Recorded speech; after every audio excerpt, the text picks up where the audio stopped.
What's up, Internet? This is Rambling Josh, and you're watching another episode of Let's Play Ogre Battle 64. Today we continue our assault on the Highlands of Soathon.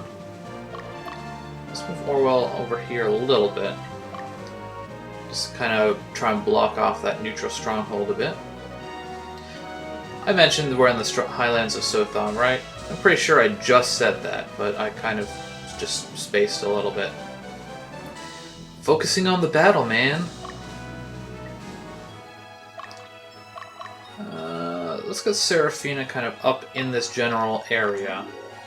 I'm really worried about that little not stronghold, but that kind of choke point where that bridge is. It seems like there's a lot of guys coming from that area.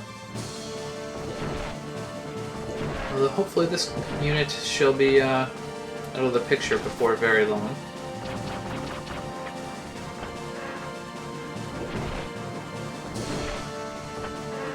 Down they go.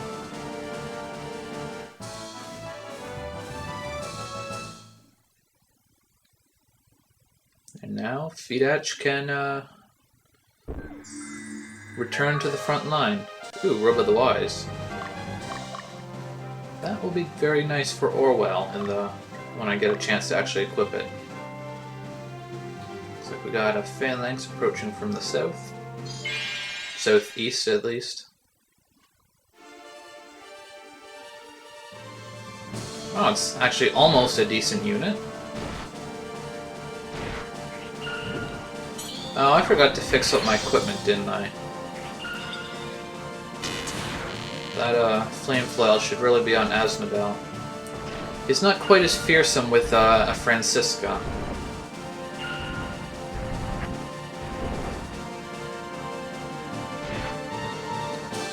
Although that guy's not doing too shabby with it.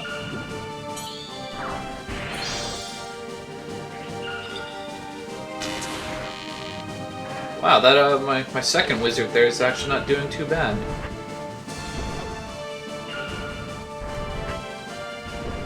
I actually used up all of the Crown of Intellects that I had sitting around. I used them on him just because he was lagging a little bit behind on his magic ability. So we killed the leader of that unit. We do want Orwell to engage this guy. That's a fencer, so should be no big deal. Wow, that's a kind of scary unit. Hopefully this doesn't turn out too badly. I wonder if I can get my hands on that sword that fencer is using. The standard old bastard sword that my own fencers are using is starting to get a little bit old. We wiped him off the face of the earth. I think I'm actually going to have this unit retreat. I get the experience, I killed the leader, but Aznabel's looking a little worse for wear at this point. So, let's have Orwell return to base. And well, let's take a look at what they got here. Wow, that's another one of them terrible units. Okay. Actually, no, let's not go with Margaret. Let's go with let's go with Mylene. Show off those platinum dragons.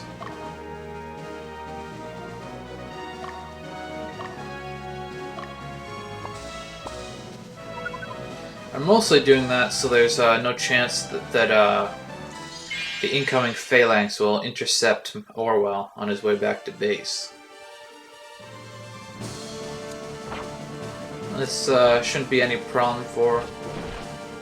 Oh, I guess that fencer was just using a normal bastard sword. The bastard sword is kind of a weird weapon, just because it looks very different depending on what angle they're holding it. Because like when they're holding it straight up, it looks like it's perfectly straight. But when they're holding it kind of to the side, like in their default stance, it looks kind of jagged. It's really weird.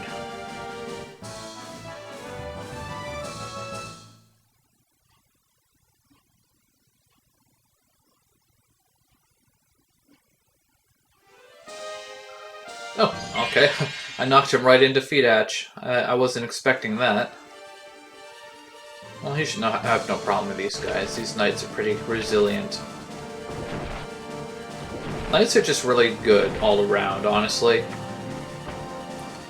I mean, at this point in the game, it's probably better to just go with like a bajillion knights than screwing around with like ninjas and berserkers and fencers and stuff.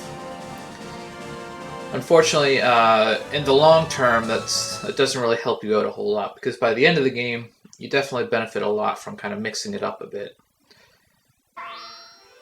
But at this point in the game, man, knights are just so good.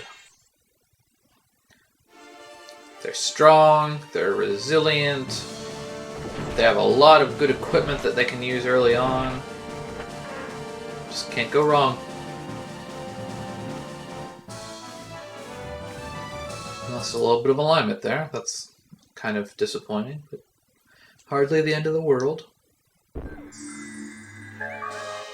Ooh, Boulder Mace. Finding some good equipment. Looks like for the most part, I've held off the engagement on the western bridge. You are set to attack leader, right? Yeah. Okay, well, 20 might not look impressive, but he is a phalanx, so...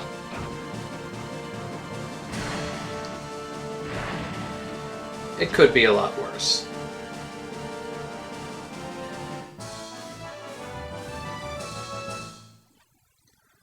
And I would like to give chase... ah, good. I was thinking he would get catapulted back across the bridge for some reason. But that did not end up being the case. Although he's certainly going to make a run for it. Aha! He's pinned against the edge now. Unfortunately, that also means that I can't reach the phalanx anymore, but... there is things we can do about that.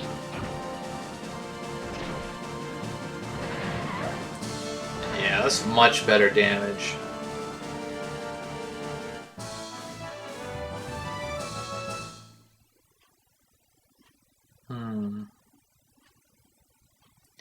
Should I just leave it alone? Oh, whatever.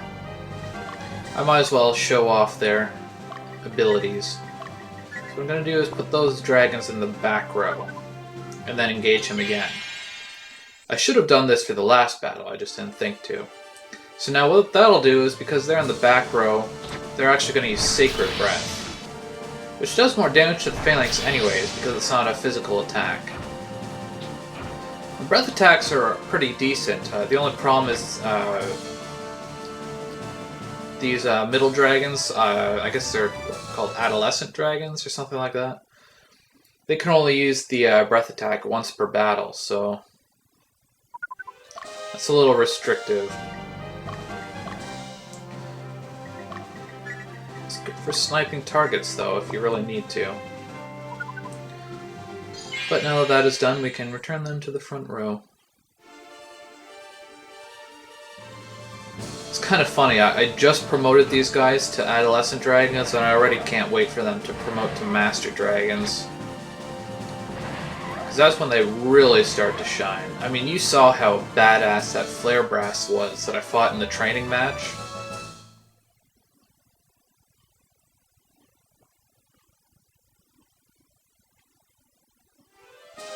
And, Holy Elemental Dragons have the additional benefit of not being susceptible to, like, any bad elemental stuff. Like, I mean, I guess they still have an element, but because their attacks aren't, like, fire, water, earth, or air elemental, they're always going to do a good amount of damage. It's never going to be reduced by just fighting an opponent of a bad element. Let's take a look here. Yeah, so still water and earth elemental dragons, or units, just, yeah. Okay, so I don't want to screw down there quite yet. So Orwell, you can retreat. Now what I want to do is mess about with the equipment a little bit. Let's give you the Robe of the Wise. Wow, that's a nice boost. Let's give you a Boulder Club and give the Flame Flail back to you. I got the Helm of the Fearless on like Fedatch or something, don't I? Yeah. Oh well. Might as well give him a little bit better equipment.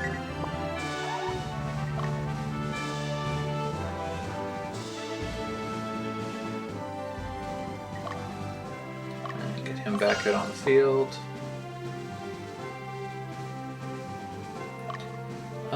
Let's do a little bit of poking with Katrita, see if I can draw out any more guys.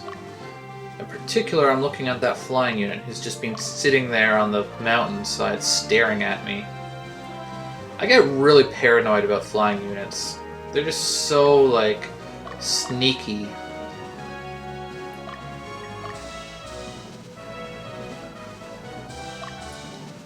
And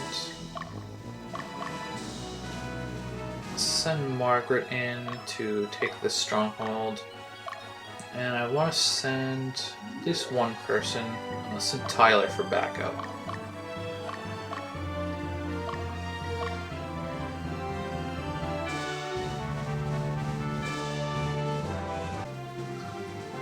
Okay, well, I might as well go for this Phalanx. I really... Actually, you know what? I think I know what's up here. I think I know why all these guys are just sitting around.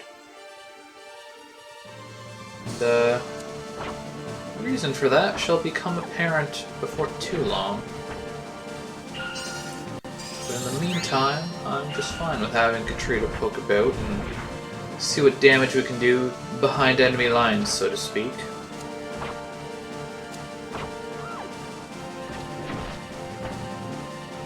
Darn, couldn't quite finish him off. That's a shame. Not that I'm particularly threatened by a single grappler with 12 HP just remaining on the field, but it's annoying.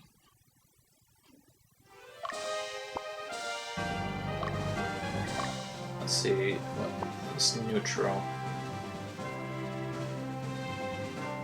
Why are you going up there? What are you doing, Katrita? I don't think she even knows. Oh well, I might as well take on this guy. Oh! Meanwhile, on the east side of the map... Oh, that's a pathetic unit. I'm gonna tear you up, son. Except, Valkyrie's physical attacks don't work so well against phalanxes. It would work better if they all had elemental spears, like the one in the middle there does. But at this point, we're still kind of building on our supply of special weapons.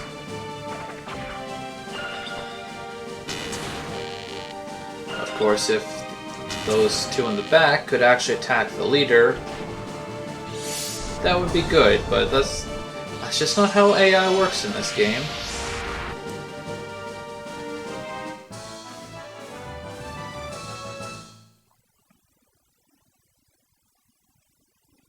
At any rate, it should be enough to knock them off the stronghold so that I can take it for my own. Heading for the bridge near... What?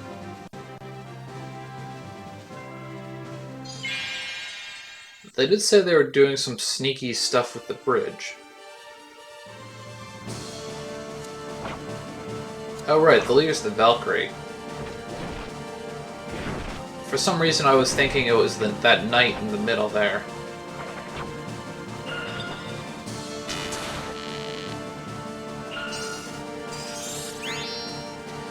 I love having a healer. I don't know why I don't use clerics more. They're so useful for just, you know, your longevity. Let you stay out on the field for so long. I do plan to have more of them in the future, but I guess I get a little bit obsessive about having the most amount of damage output possible. So this Black Knight is headed for the bridge. Liberation! Okay, you go sit on that stronghold. Actually, while I'm here, let's take a peek at the shop. Boulder mace. Don't need any more boulder clubs. Definitely want to buy a bunch of those. 4 enough? I think I want 5. Boulder axe, huh?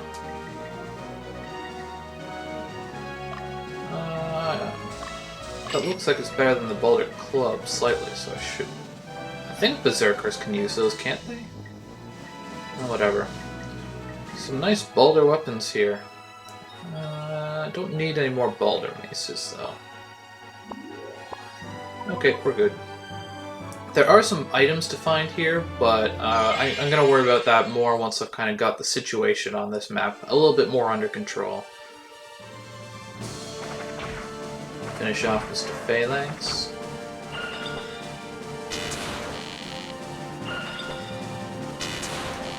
And now the remainder of these forces should fall like nothing to my pokey spear things. That was actually a pretty good damage.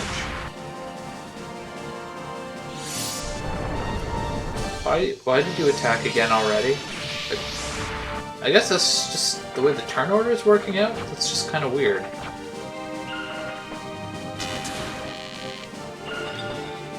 That imp is actually doing a lot of damage to me.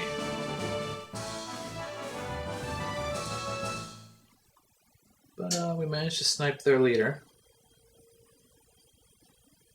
Well, I don't know if I would call it a snipe, but... So, I'm gonna finish off... Well, maybe not finish off, but... Field pause. Okay, well that's another leaderless unit for me to exploit at my leisure. You can't hurt Katrita! Or, I guess, Katrita's unit. We're impervious. We have a healer.